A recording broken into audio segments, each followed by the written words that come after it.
So welcome back to Web Technologies video lecture series. This is our seventh self-learning topic, SLT 7.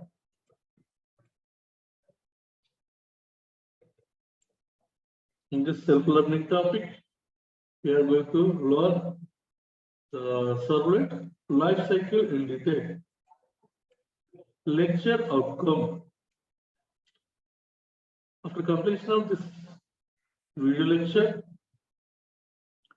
you are able to explain servlet life cycle in detail.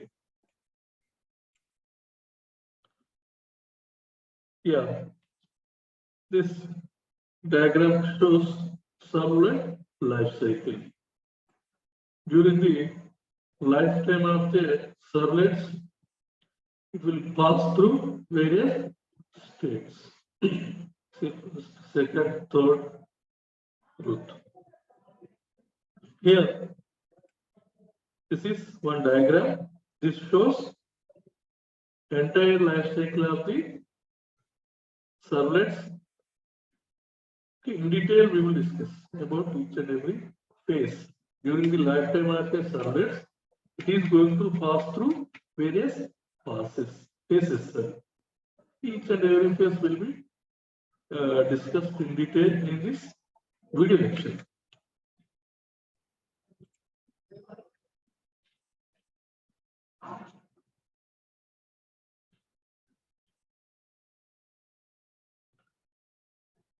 Yeah. The life cycle, servlet life cycle is managed by servlet container. Very important. This is going to manage life cycle of every servlet. It is going to manage with help of JavaX.servlet interface, or you can say directly servlet interface is used by container to manage life cycle of a servlets.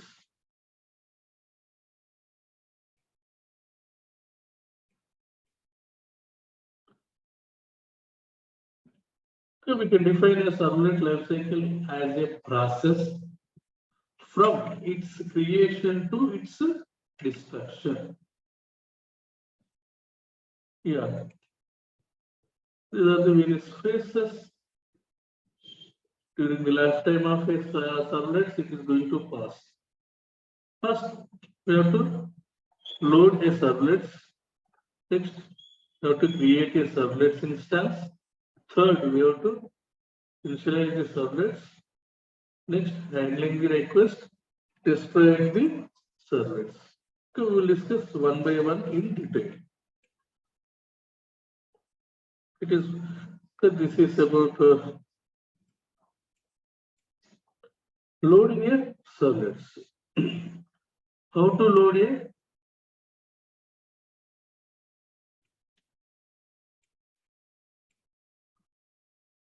web container loads the servlets when the servlet receives a first request,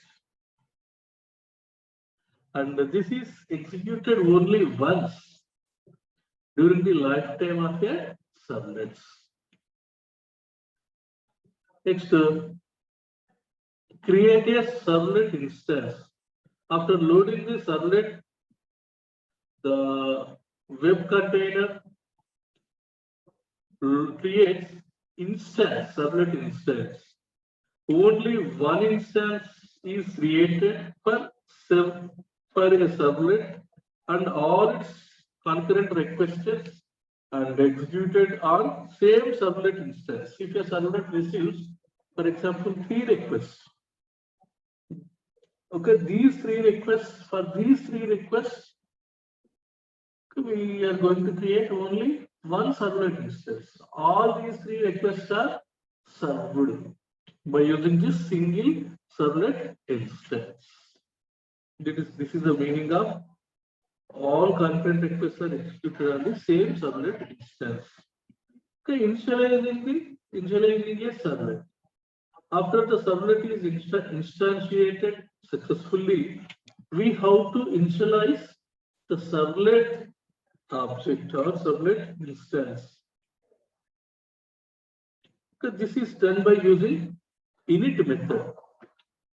This is done by using init servlet init method or init method.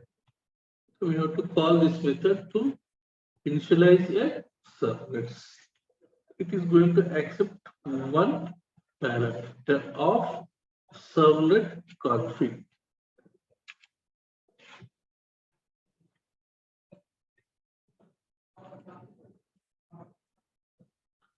If the servlet fails to initialize, then it informs the servlet container by throwing servlet exception or unavailable exception. Yeah.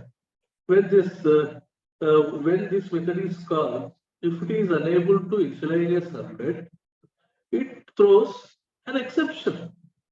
By looking at that exception, web container or servlet containers will take care. So this is syntax. Init method. Yeah, in detail we will discuss in this slide.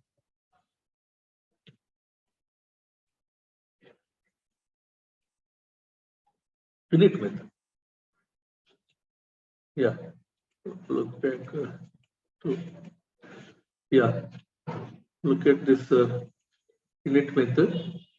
Public void init to accept one parameter of servlet config. It throws servlet exception, or you can write unavailable exception when it fails to initialize a servlet. So this is the code, that is initialization code. Here, con is a, yeah, config is the servlet config object.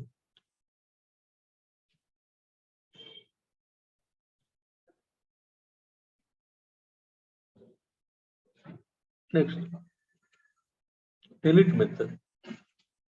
Yeah, this method is called only once during the lifetime of a servlet, and since it is called only once its lifetime, therefore connected architecture code is written inside, because only wants to get connected with the database. Yeah, the meaning of that statement is, because this method is called only once, and we are going to keep the code related to database connectivity.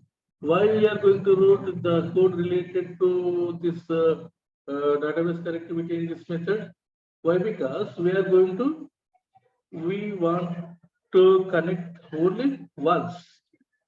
So when we will connect database only once, we are going to connect it to database only once. Because of that, the code related to database connection is placed in this init method. Next, request handling. Request handling.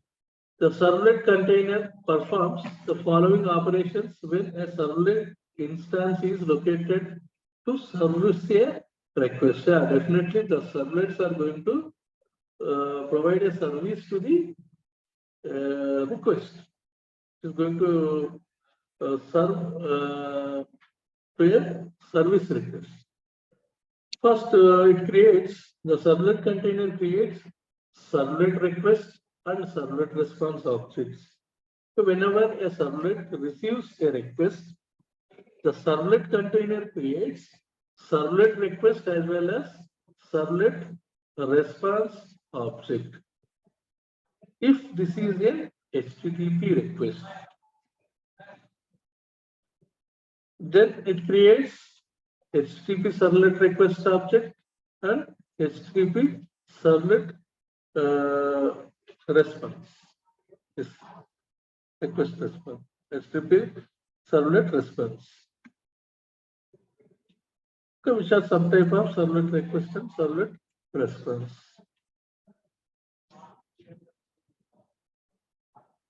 Next,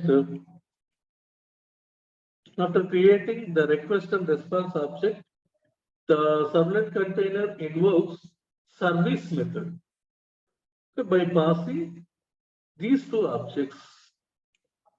Okay, we can see on slide also. Okay, where this servlet container invokes the service method by passing objects of servlet request, objects of servlet response. Again, it is going to throw an exception.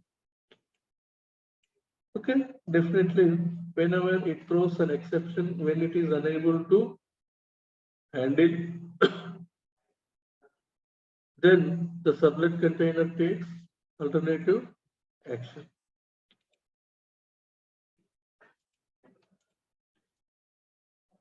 Service method.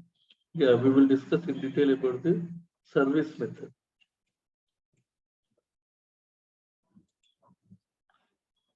So, this service method is the most important method to perform connection between client and server. Or the service method is very important to handle requests that are coming from clients and to send response back to clients. Very important. It is very important to handle requests coming from the clients, and it is also very important to send back responses to the clients. Here client means web browsers. And this method also determines the type of HTTP request. You have various types of HTTP requests: get, post, put, delete, etc. This method also calls various other methods: do get, do post, do put, do delete, etc. Depends on the type of request it going to service, it is going to receive.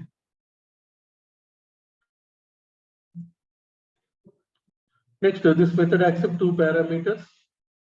One is object of servlet request, one is object of servlet response. It is going to servlet exceptions or in IO input output exceptions.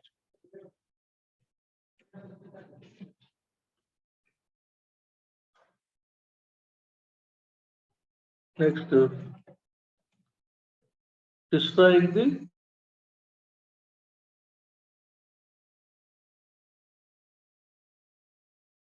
the servlets. To destroy a servlet, we call destroy method servlet container. We mean servlet container calls destroy method whenever the servlet is no longer required, needed. After destroy method is executed, the servlet container releases all the references to the servlet instance so that it becomes eligible for garbage collection. This is also one more important. All the references associated with that servlets are released first, then it becomes eligible for garbage collection. So this is the syntax: public void destroy. So destroy method in detail. This destroy method is also called only once whenever the servlet is no longer required. This method performs various other tasks such as closing connection with database, releasing the memory allocated to the servlets, releasing the resources allocated to the servlets, and other cleanup activities done by this destroy method. So when this method is called, the garbage collector comes into action and collects the servlets. The prototype of this method is public void destroy. Lecture outcomes is you are going to explain servlet lifecycle and the servlet lifecycle methods. Reflections part: which of the following method is called first on servlet? Start, initialize, init, do init. What is your answer? Answer A, start. How many arguments does the service method take? A1, P2, C3, T4. The answer is 2. Any for further reading, can refer our prescribed textbooks. Swift Techno is by Uttam K. Rai. The topics is 20.6. You can also refer wiki tutorial sheets. Any queries? Thank you.